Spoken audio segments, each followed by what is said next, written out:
Bene data bakundwa b'umwami Yesu Kristo, mwese abakurikira izi nyigisho tubahaye ikaze mu biganiro bya Saveur Divine.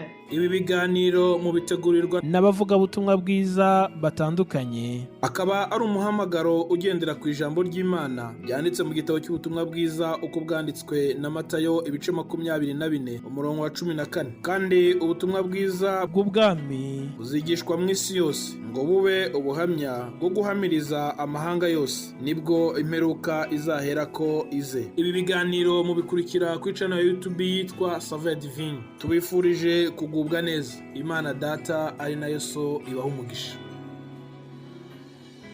Bene data nshuti bakundwa mwese abakurikira iki kiganiro Saveur Divine, ndabaramukije amahoro ya Kristo nabane namwe. Izina rya Yesu nirishyirwe hejuru muri iki gitondo. Nejejwe n'Imana mu mutima kuko yongeye kumpa uyu mwanya mwiza wo kugaruka gusangira ijambo ry'Imana hamwe namwe.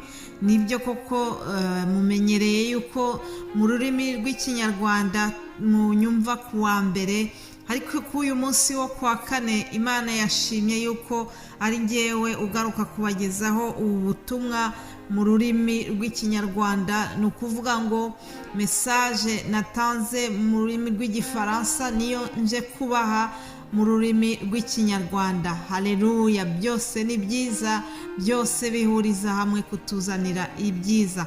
Ngo kubakunda Imana byose bihuriza hamwe kutuzanira ibyiza. Imana ishimwe. Nguhaye ikaze wowe uri gukurikira iki kiganiro, nguhaye ikaze wowe ukunda ubutumwa bwiza bwa Yesu Kristo. Imana ishimwe kuko ufite inzara n'inyota byo gukurikira ijambo ry'Imana. N'umugisha, ni ibintu bidasanzwe muri iki gihe turimo cy'iminsi ya nyuma. Benshi ntabwo bashaka kumva iby'Imana, ariko niba ubyumva bikakuryohera n'umugisha. Imana ishimwe rero kubwa wowe ukurikiye ibi biganiro. Nkuko mubizi turi ku ijambo ryo muri Matayo igice cya 10 umurongo wa 12. Ni ijambo Yesu yavuze, aravuga ngo uhereye ku gihe cya Yohana Umubatiza ukageza none ubwami bwo mu ijuru buratwaranirwa, intwarane zibugishamo imbaraga. Haleluya! Intwarane zibugishamo imbaraga. Nje kukubwira ngo intwarane z'ubwami bw'ijuru ni wa muntu ugira urukundo. Haleluya! Niba ujya ugira imbabazi, niba ufite urukundo rwa bagenzi bawe, ukunda abene data, ukagira urukundo koko rutagira uburyarya, ukagira impuhwe, ukagira imbabazi ku bababaye, ukumva ufite ubushake bwo kubafasha, icyo kintu gikora ku mutima w'Imana cyane. Rero intwarane z'ubwami bw'ijuru nizubahiriza rino tegeko Yesu yasigiye abigishwa be, ngo mbahaye itegeko rishya, ngo mukundane nk'uko nanjye nabakunze, ngo ibyo nibyo bazamenyeraho yuko muri abigishwa banjye. Aleluya! Urukundo ni ikintu gikomeye cyane. Urukundo nicyo abapagani bagenderaho bakamenya yuko turi abakristo koko. Rero tugiye kureba umugani Yesu yaciriye nanone umuntu ariko ashaka kuvuga kw'ibi ngibi by'impuhwe, kw'ibi by'urukundo. Iyo nkuru turayisanga muri Luka igice cya 10.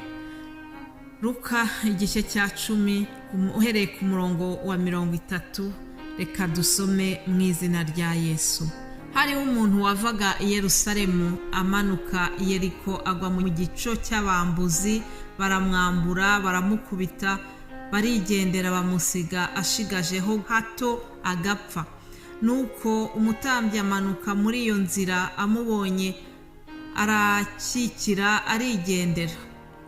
N'umulewi ahageze nawe abigenza atyo, amubonye arakikira arigendera. Ariko Umusamariya wari mu rugendo nawe amugeraho, amubonye amugirira impuhwe. Haleluya! Aramwegera, amupfuka inguma, amwomoza amavuta ya elayo na vino, amushyira ku ndogobe ye, amujyana mu icumbi ry'abashyitsi, aramurwaza. Bukeye bwaho yenda idenariyo 2 aziha nyir'icumbi ati, umurwaze, kandi ibyo uzatanga byose birenze ku byo ngusigiye nzabikwishyura ngarutse.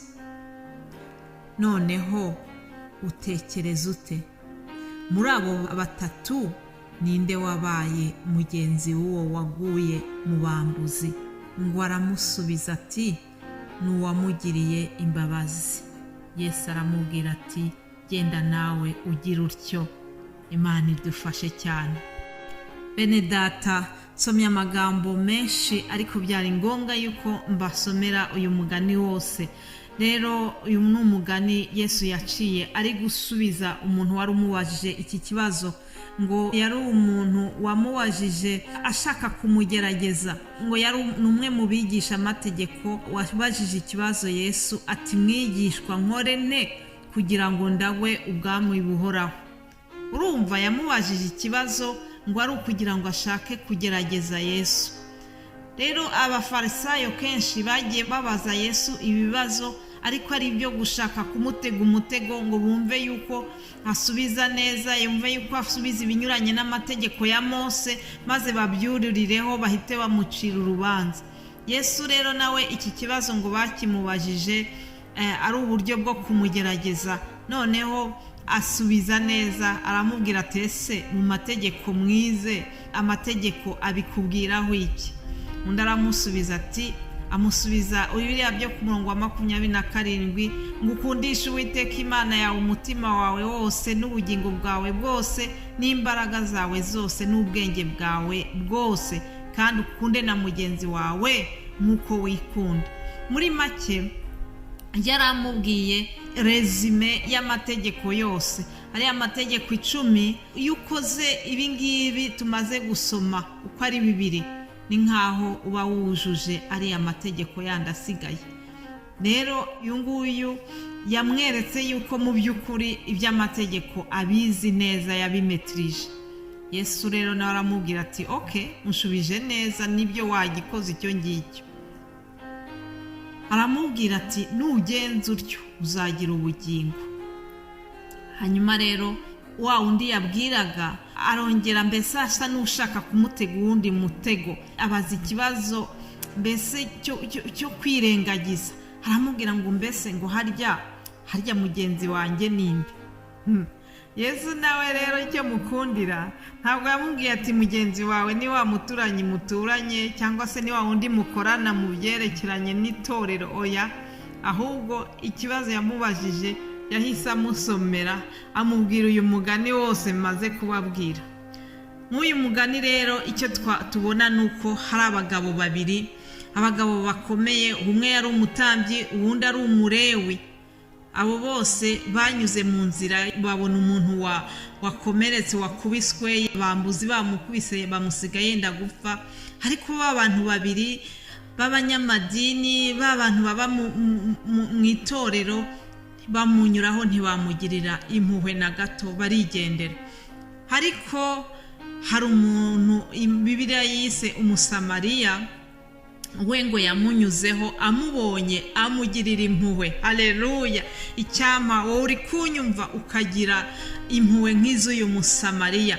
Umusamariya yakoze ikintu gitandukanye na bariya 2 bamubanjirije. Nubwo atari umuyahudi, nubwo atari umuntu uzi iby'amategeko ya Mose, nubwo yari umuntu w'umunyamahanga, ariko niwe wagize umwifato mwiza, niwe wagize impuhwe, niwe wakoze igikorwa cy'urukundo, maze afata wa muntu wakomeretse wendaga gupfa, ngo amushyira ku ndogobe ye, aramujyana ahantu mu icumbi, amujyana ahantu nyine ntavuga ngo ni nkaho yaba yaramujyanye danzino muri auberge ahantu.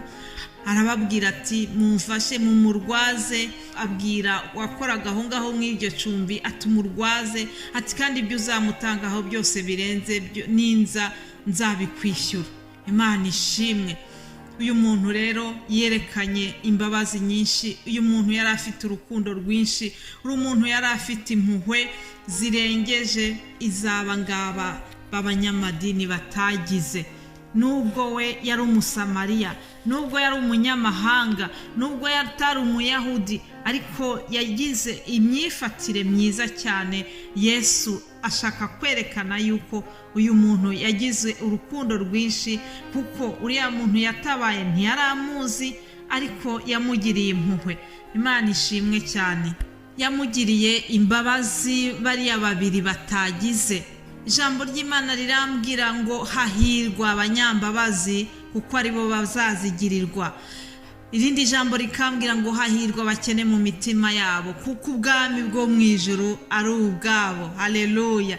Yewe umaze kunyumva, urahirwa niba ufite imbabazi, niba ujya ugira umutima w'imbabazi ku bagowe, niba ujya ugira umutima w'imbabazi n'urukundo ku mfubyi, niba ujya ufasha abakene, niba ujya ujya gusura abarwayi ukagira imbabazi ku bantu barembye, ukashaka kubafasha no kujya kubitaho, nukuri urahiriwe. Hahirwa abanyembabazi kuko aribo bazazigirirwa, kandi hahirwa abakene mu mitima yabo kuko ubwami bwo mu ijuru ari ubwabo. Ndakwifuriza rero kugira ngo nawe umere nk'uyu musamariya mwiza, nawe ugire impuhwe, ugire imbabazi, kandi nukuri Imana izaguhemba. Uzaba ubaye intwarane y'ubwami bw'ijuru nubigenza gutyo.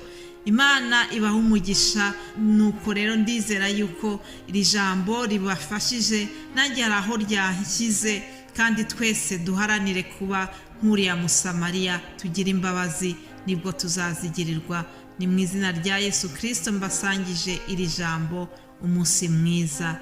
Amen.